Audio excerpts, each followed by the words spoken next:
Muy bien, abrimos este segundo bloque, por supuesto, repasando qué sucedió el 8M, el Internacional de la Mujer Trabajadora. Vamos a repasar un poco qué ha sucedido en toda nuestra Latinoamérica, pero hacemos un hincapié especial en Chile, por ejemplo, donde las mujeres que forman parte del gabinete de Boric anticiparon que su gobierno será feminista. Chile tendrá un gobierno feminista. Esa fue la promesa que hicieron el martes las ministras que integrarán el gabinete del presidente electo Gabriel Boric, durante un acto por el Día Internacional de la Mujer. Las próximas funcionarias afirmaron que el Ministerio de la Mujer y Equidad de Género va a tener una oficina en el Palacio Presidencial de la Moneda para conducir a la administración con perspectiva de género. ¿Cierto? Y que podamos encontrarnos juntas, quizás hoy día en la tarde, pero también en los años que vienen de nuestro próximo gobierno, porque nos necesitamos a todas, a las mujeres jóvenes, a las mujeres mayores. Las mujeres ocuparán 14 de los 24 ministerios del gabinete de Boric, como las carteras del Interior, Relaciones Exteriores, así como Justicia y Derechos Humanos. Boric, que asume el viernes el poder, decidió no realizar declaraciones y pidió a sus ministros evitar todo tipo de protagonismo durante la jornada. Varias ministras y la próxima primera dama, Irina Caramanos, participaron de una protesta que reunió a miles de mujeres en Santiago. Continuamos con más información en Informe del Sur. Como le comentábamos en el primer bloque, Colombia tendrá elecciones legislativas este año y el feminismo ha permitido el ascenso político de mujeres afrocolombianas que también participarán este año de esos comicios. En el Pacífico colombiano, 3 mujeres afrodescendientes están a las puertas del poder. Cada una, por su lado, busca los votos que apuntalen el ascenso político de las afro tras siglos de exclusión. Una de ellas es la abogada y activista ambiental Francia Márquez, que compite con el ex guerrillero Gustavo Petro para ser la candidata de la izquierda en las presidenciales del 29 de mayo. Petro llega como favorito, pero si logra una votación significativa, Márquez podría integrar la fórmula o ser parte de un futuro gobierno. La precandidata sobrevivió en 2019 a un atentado con granadas y ráfagas de fusil. Quisieron matarla por su defensa del agua en las comunidades afro. Un año antes había recibido el premio Goldman, también conocido como Nobel del Medio Ambiente, por defender la exuberante naturaleza del departamento del Cauca, su cuna. Asegura que se lanzó a la política para combatir la injusticia.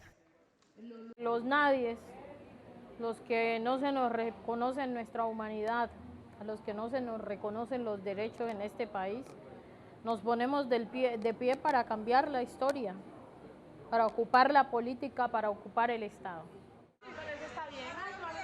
Katherine Ibargüen, la mejor atleta del mundo en 2018 y campeona olímpica en salto triple en 2016, también se ha trazado una nueva meta, ser la senadora de los afros. En medio de su campaña, Ibargüen visitó Cali, corazón de las masivas protestas que estallaron en 2021 contra el presidente Iván Duque. En esa ciudad, la tercera de Colombia y de mayoría negra, la ira popular destapó un racismo soterrado y odio de clases. Lo que realmente a mí me inspira a estar en la política es el cansancio de pocas oportunidades. Siempre pensé que si yo trabajaba fuertemente por mi país y daba resultados, todos los jóvenes y todos los que creen en el deporte iban a tener mejores posibilidades. Y hoy en día vemos que está igual o peor. Más en el norte, en el Chocó, Zenaida Martínez, madre de 5 hijos, se juega la vida en su protesta contra el despojo de tierras y en defensa de las víctimas negras del conflicto. Cuando las FARC tomaron su caserío en 1997, se refugió en la selva aferrada a sus hijos. Nunca regresó. Los partidos tradicionales como víctimas no nos han representado. Han representado unos intereses particulares, pero colectivos. Además, en la reparación integral de nosotros como víctimas, no tenemos una voz en el Congreso de la República. Hoy el gabinete de gobierno tiene una sola mujer negra y 2 son congresistas en un cuerpo bicameral de 280 miembros. Según la estadística oficial, el 9,3% de los 50 millones de colombianos se reconoce como afro y de ellos el 30% es pobre.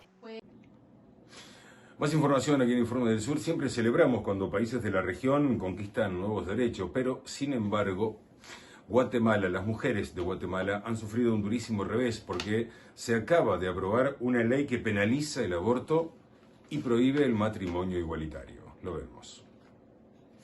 La ley que endurece las penas para el aborto y la prohibición del matrimonio igualitario y de incluir en la educación temas sobre la diversidad sexual, aprobada por el Congreso de Guatemala, generó el rechazo de un sector de la población, mientras el oficialismo designó a la ciudad de Guatemala la capital provida de Iberoamérica.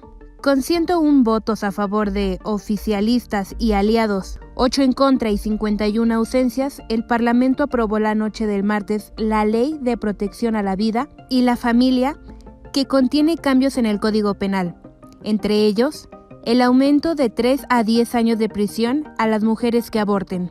La norma también amplía las penas a médicos y a aquellos que faciliten la interrupción del embarazo, y la aumenta hasta 50 años de cárcel si se practica un aborto sin consentimiento y en consecuencia la madre muere, delito que antes tenía una condena a 12 años de prisión.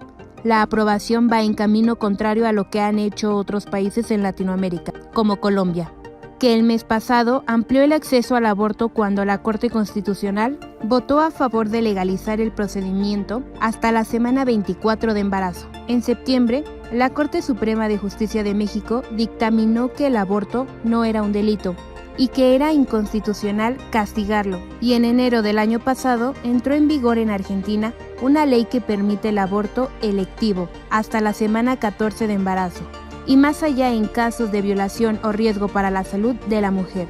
La norma fue aún más significativa porque el Papa Francisco es argentino. Organizaciones y defensores de derechos humanos criticaron que la norma criminaliza a las mujeres que abortan y reducen los derechos humanos de las personas LGBT. Y con esto hacemos una nueva pausa aquí en Informe del Sur. Enseguida regresamos con el último bloque y toda la información sobre nuestra América.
¿Qué tal, amigas y amigos de Informe del Sur? ¿Cómo les va? Bienvenidos una vez más a una nueva edición de este informativo sobre la situación actual de nuestra América.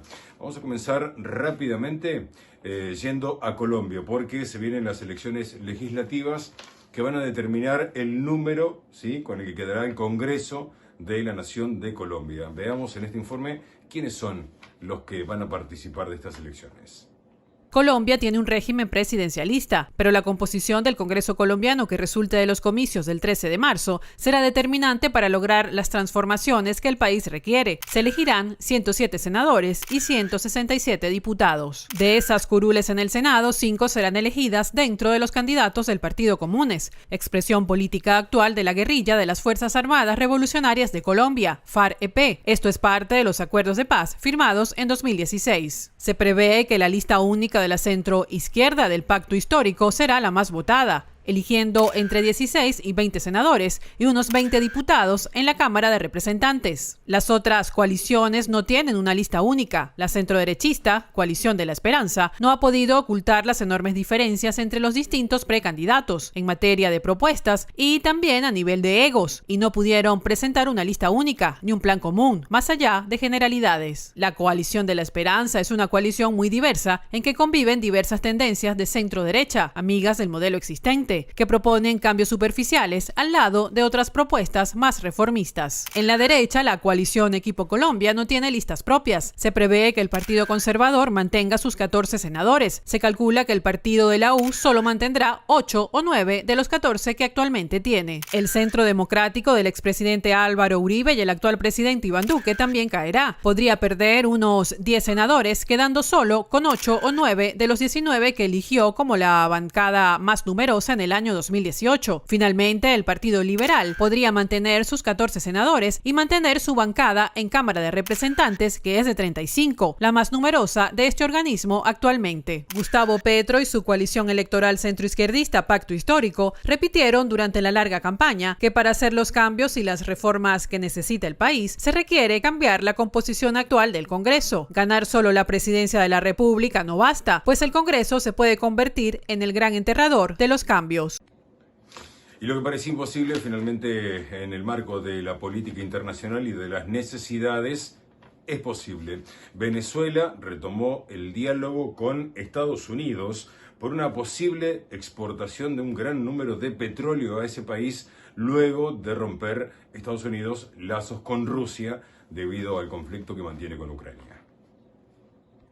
La intervención de Rusia en Ucrania ya lleva más de una semana y no se le ve solución a la crisis, ni mucho menos. Lo que en algún momento pareció una operación fulminante del ejército ruso, lentamente parece convertirse en un enfrentamiento trabado en el terreno y muy complejo en el plano de las relaciones internacionales, a corto, mediano y hasta a largo plazo. Los alineamientos automáticos contra Vladimir Putin y Rusia siguen llegando y se suman en una catarata trágica en algunos casos, preocupante en otros y hasta hilarantes en otro extremo. Desde los países de Europa enviando armas a Ucrania hasta la Federación Internacional de Felinos, que prohibió la importación y el registro de pedigrí de gatos criados en Rusia, pasando por la caza de brujas contra los medios de comunicación rusos. Las consecuencias del nuevo escenario mundial se pierden en el horizonte y América Latina no parece que vaya a quedar fuera de la nueva división mundial impuesta por Occidente. El que no está con Estados Unidos está en contra. La semana pasada hablamos en esta columna de las consecuencias económicas para América Latina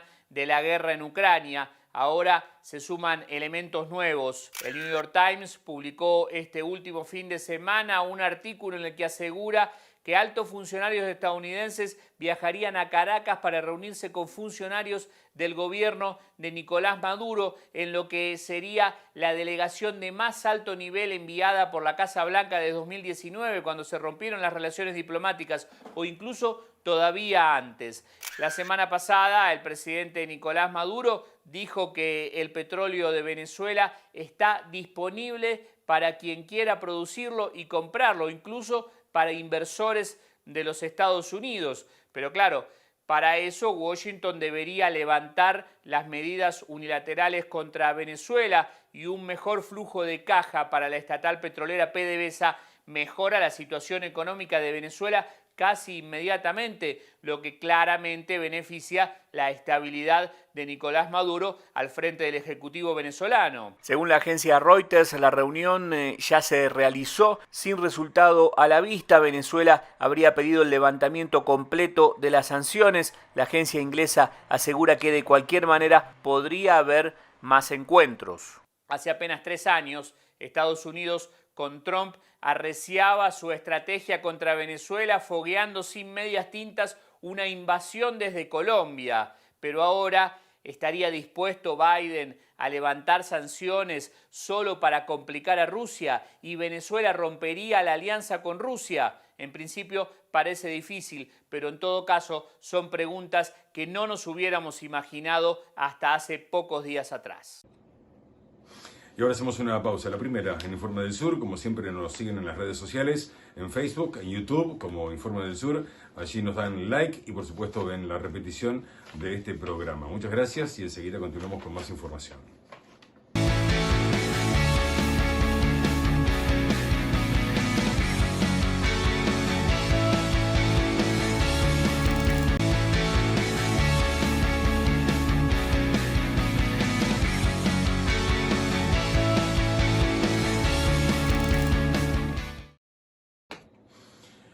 Vamos con más información, abrimos este tercer bloque, nos repasamos precisamente lo que sucedió el 8M y en este caso vamos a hacer un raconto, ¿sí? Un repaso sobre las mujeres de América Latina que estuvieron directamente ligadas a leyes que buscan la igualdad de género.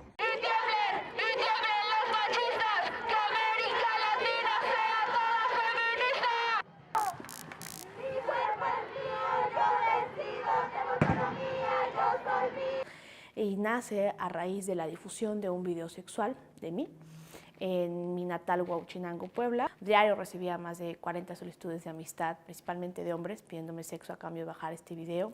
Algunos de ellos me pidieron tener sexo con un perro a cambio de no subir o bajar ese video. Bueno, la Ley Olimpia son dos cosas. Primero, es un conjunto de reformas legislativas que han cambiado dos normamientos, al menos muy importantes en México. Primera, para reconocer la violencia digital como una modalidad de violencia contra las mujeres. Entonces, lo que se hizo fue la segunda reforma, que fue la difusión y producción no consentida de material íntimo, como un marco legal legislativo en el Código Penal que castigara hasta con 9 años de cárcel a quien difundiera o produjera este tipo de contenidos íntimos sexuales, fotografías, videos, audios, sin consentimiento. Nosotras no luchamos para que todos los hombres estén en la cárcel, sino para que ninguna otra mujer vuelva a vivir lo que nosotras vivimos.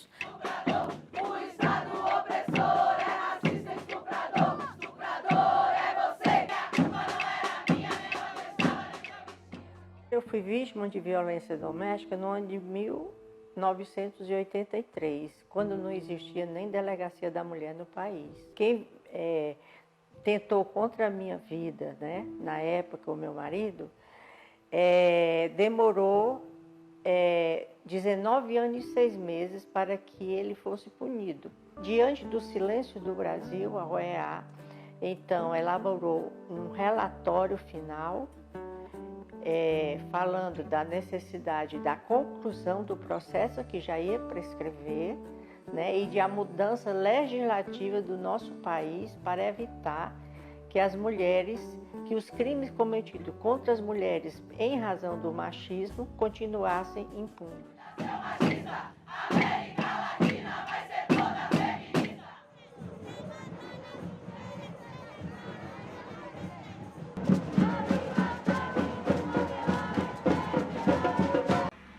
En el Perú, en el año 2018, lamentablemente fuimos testigos de un hecho brutal de feminicidio en contra de Evi Ágreda, una joven de 22 años que fue víctima de su agresor, quien la acosaba constantemente a través de llamadas, persecuciones, y que ante su negativa, le arrojó un líquido inflamable y le prendió fuego. Ella no pudo soportar las distintas quemaduras que sufrió en su cuerpo y lamentablemente falleció.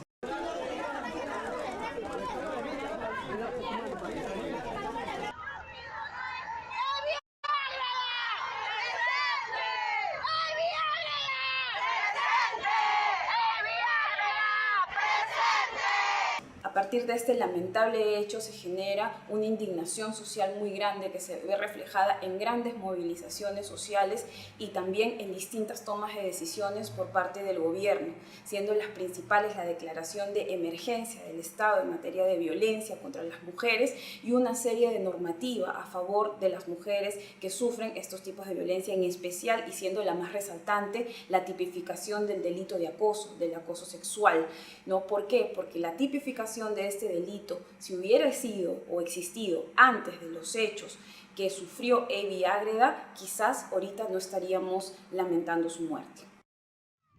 Las mujeres no saben luchar.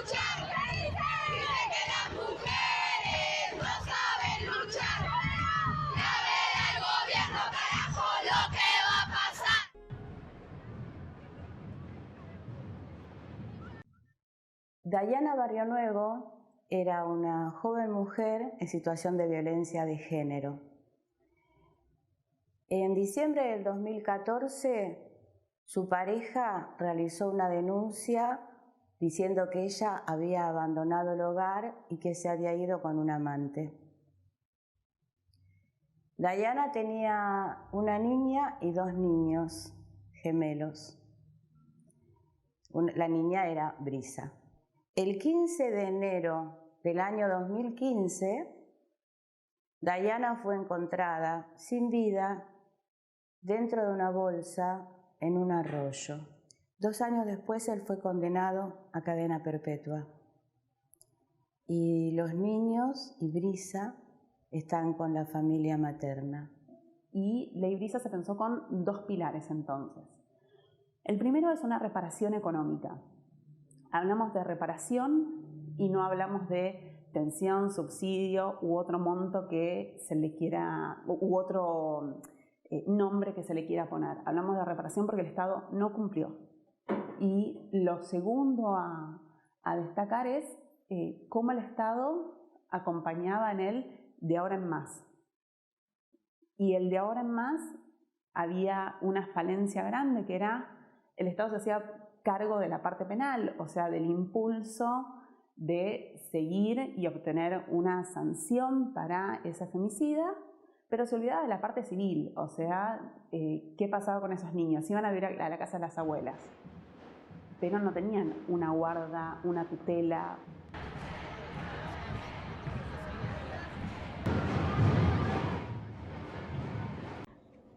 Bueno, seguimos en Informe del Sur con más información. Ahora vamos a ver la situación en la que se encuentran los distintos países de la región con respecto a los derechos reproductivos y cómo ha avanzado, sobre todo, la ola verde en los últimos años.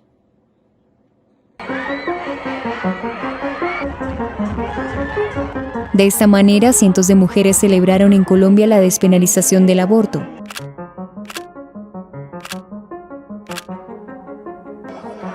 Han pasado solo unas semanas desde que el país se unió a la llamada Ola Verde, que desde hace unos años avanza por Latinoamérica otorgándole el derecho fundamental al aborto a las mujeres. Histórica fue la palabra más repetida el 21 de febrero pasado. Ese día la Corte Constitucional decidió votar a favor de despenalizar la interrupción voluntaria del embarazo hasta la semana 24 de gestación. Histórica porque ponía a Colombia a la vanguardia de América Latina y el Caribe. Esto en palabras de la médica Ana Cristina González, pionera de Causa Justa, el movimiento que impulsó la despenalización en el país. Marca 2 diferencias muy importantes. Una, el reconocimiento de la autonomía plena de las mujeres durante ese periodo de la gestación, que es un periodo, digamos, importante del embarazo. Y lo otro es que durante ese periodo no hay delito, entonces también tenemos que trabajar con esas ideas para transformar los imaginarios.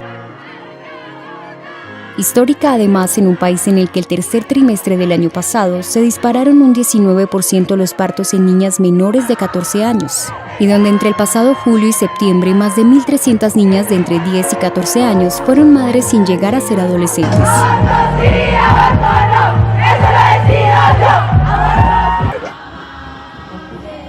La Ola Verde tuvo su gran inspiración en Argentina. Tras años de multitudinarias marchas, los movimientos feministas lograron en diciembre de 2020 la legalización del aborto voluntario hasta la semana 14 de gestación. En el 2005, cuando se lanzó la campaña nacional por el derecho al aborto legal, seguro y gratuito en Argentina, se convirtió el pañuelo verde en un símbolo de esta lucha. Así lo cuenta la socióloga María Alicia Gutiérrez. Queda la consigna final, que es educación sexual para decidir, anticonceptivos para no abortar, aborto legal para no. En ese sentido, el pañuelo verde es fuertemente un significante de la lucha por el aborto. Desde entonces la clave fue la unión y la resistencia, incluso en 2018, cuando la legalización del aborto fue debatido por primera vez en el Congreso y el Senado lo rechazó. En México celebran la crecida del maremoto verde. El año pasado el aporte mexicano a la Ola Verde fue la aprobación de la despenalización del aborto hasta la semana 12 de gestación en los estados de Veracruz, Hidalgo, Baja California y Colima. Esto se produjo con una decisión histórica de la Suprema Corte que declaró inconstitucional el Código Penal de Coahuila, que establecía una pena de prisión a la mujer que voluntariamente o con consentimiento practicara su aborto. Para la activista Isabel Fulda, que 6 de los 32 estados del país ya hayan despenalizado la interrupción del embarazo, sitúa este tema en un momento histórico. Ahorita sí creo que estamos viendo cambios importantísimos en el reconocimiento del acceso al aborto como una parte fundamental de la libertad de las mujeres y del derecho a la salud y a la elección de la propia vida. Y para finalizar, Informe del Sur, precisamente vamos a ahora hacer un repaso de cómo se manifestaron los movimientos feministas de toda la región en cada uno de sus países. Multitudinarias movilizaciones por el Día Internacional de la Mujer en América Latina. Miles de manifestantes salieron el martes a las calles de ciudades como México, Buenos Aires, Bogotá o Sao Paulo para exigir el cese de la violencia de género y reclamar sus derechos. En México, unas 75,000 mujeres marcharon en la capital para denunciar el aumento de la violencia doméstica y los feminicidios, que superaron el millar el año pasado según cifras oficiales. Pues la verdad insegura, porque ya he visto muchas que desaparecen y siento a veces sí de que desaparecen, luego las encuentran muertas y he querido aventar algo, porque la verdad esto no se vale. En Chile, decenas de miles de mujeres se movilizaron en una protesta en la que participaron varias futuras ministras del gobierno de Gabriel Boric y su pareja y próxima primera dama, Irina Caramanos. Mientras que en Argentina, miles de mujeres marcharon para expresar su repudio contra la violencia machista, en un país donde en el primer bimestre del año se registraron 54 feminicidios, 63% de los cuales fueron cometidos por parejas o exparejas, según estadísticas de la ONG La Casa del Encuentro. En tanto, miles de colombianas protagonizaron una marcha en Bogotá que celebró la reciente despenalización del aborto hasta la semana 24 de embarazo, fijando uno de los plazos más flexibles de Latinoamérica. En Uruguay, miles de personas exigieron la igualdad de derechos para las mujeres. No solo que no existan más episodios de violencia, sino que también las mujeres cobremos lo mismo que los varones, que todo, digamos, todas las cosas que los varones tienen, bueno, nosotras también las tenemos que tener. En Brasil, las manifestantes salieron a las calles de ciudades como Sao Paulo, Brasilia y Río de Janeiro en actos que denunciaron al presidente Jair Bolsonaro, señalado por un historial de comentarios machistas. El gobierno de Bolsonaro ha dado discursos como "no te violaría porque eres fea, la mujer debe ganar menos". Son discursos que Bolsonaro viene repitiendo en todo su gobierno. Mientras que en Bolivia miles de personas se movilizaron por las calles de La Paz en contra de los feminicidios y la violencia machista. Bueno, y aquí cerramos obviamente esta nueva edición de Informe del Sur, donde dimos un repaso básicamente por el Día Internacional, por conmemorarse el Día Internacional de la Mujer en nuestra América Latina, casi le diría una edición especial. Nos encontramos la semana que viene con más información siempre en Canal 2 de la CPTV, los viernes por la noche y en cada una de las repeticiones. Que tengan todos una muy buena semana. Muchas gracias. Todo lo que ha pasado me ha llevado hasta hoy. Miro adelante por el horizonte, la culpa la entierro y me voy. Empaco maleta, respiro profundo y no miro hacia atrás. Sol que se pone, sol que sale, me acompañará. Y creí lo que dijeron, los quería escuchar. Un grito vivía esperando salida, rogaba por su libertad. Toda una vida en la fantasía sin poderme a mí ni mirar. Y ahora veo cómo puedo volver a empezar. Voy arrasando con lo que venga, con mi pluma y mi poema, cruzaré la cordillera. Y si estoy en medio de la tormenta, sé la calma que sostenga el centro de la tierra. Y sé la fortaleza, sé